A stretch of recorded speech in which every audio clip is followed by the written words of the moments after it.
Hi students, 29ஆம் தேதி rank list வந்து ரொம்ப ஆவலோட எதிர்பார்த்துட்டு இருந்தோம் நம்மலாம். அதுல சின்ன மாற்றத்தை ஏற்படுத்திட்டாரு நம்ம உயர்கல்வித்துறை அமைச்சர் அவர்கள். என்னங்க அந்த மாற்றம் அப்படின்னா, ஜூலை 1ஆம் தேதி தாங்க நாங்க ரேங்க் லிஸ்ட் வெளியிட போறோம் அப்படின்னு ஒரு மிகப்பெரிய குண்டை தூக்கி போட்டிருக்காங்க நம்ம உயர்கல்வித்துறை அமைச்சர் அவர்கள். ஏன் அப்படி சொன்னாங்க அப்படின்னா, சிபிஎஸ்இ ஸ்கூல்ல படிச்ச மாணவர்கள் என்ன பண்ணிருக்காங்க அப்படின்னா, மதிப்பெண் மறு கூட்டலுக்கு அப்ளை பண்ணியிருந்தாங்க. அதோட ரிசல்ட் இப்பதான் வந்திருக்கு. அவங்க அந்த ரிசல்ட் வந்து அப்லோட் பண்ணணும் இல்லையா, அதனால ஒரு 2 நாள் டைம் கொடுத்துருக்காங்க. ஜூலை 1ஆம் தேதி தான் இன்ஜினியரிங் கவுன்சிலிங்க்கு ரேங்க் லிஸ்ட் வெளியிடுறாங்க.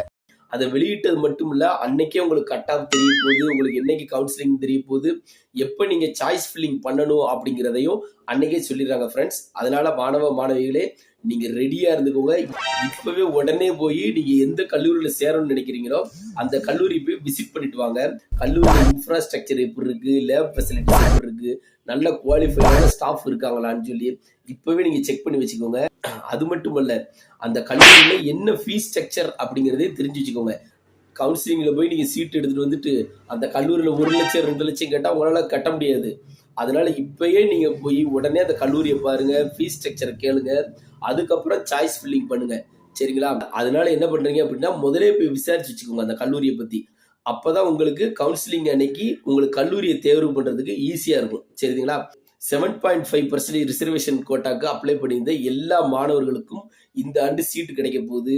கண்டிப்பாக 4 வருடம் அவங்க வந்து ஃப்ரீ எஜுகேஷன்ல படிக்க போறாங்க. சரிங்களா? அதனால எந்த கவலையும் கிடையாது. இந்த வட்டம் 2 லட்சம் பேருக்கு மேல இன்ஜினியரிங் கவுன்சிலிங் அப்ளை பண்ணியிருக்காங்க. அதுல கொஞ்சம் பேர் ஏற்கனவே ஆர்ட்ஸ் போய் சேர்ந்துட்டாங்க, கொஞ்சம் பேர் அலைடு ஹெல்த் சயின்ஸ் பக்கம் போய் சேர்ந்துட்டாங்க, கொஞ்சம் பேர் பிஃபார்ம் டிஃபார்ம் போய் சேர்ந்துட்டாங்க, கொஞ்சம் பேர் பாலிடெக்னிக் போய் சேர்ந்துட்டாங்க. அதனால ஒன்றும் கவலைப்படாதீங்க மாணவ மாணவிகளே. கண்டிப்பாக இந்த வருடம் இன்ஜினியரிங் கவுன்சிலிங் அப்ளை பண்ண எல்லா மாணவ மாணவியர்களுக்கும் இந்த வட்டம் கவர்மெண்ட் சீட்டு உறுதியாக கிடைக்க போகுது. நீங்க சூப்பரா படிக்க போறீங்க, அதுவும் சூப்பரான கல்லூரியில படிக்க போறீங்க, சூப்பரான வேலைக்கு போக போறீங்க. அதுக்கு நம்ம சேனல் சார்பாக நன்றியும் வாழ்த்துக்களையும் தெரிவித்துக் கொள்கிறோம். நம்ம சேனலை சப்ஸ்கிரைப் பண்ணுங்க, லைக் பண்ணுங்க, ஷேர் பண்ணுங்க. மற்றொரு காணொளி சந்திப்போம். நன்றி.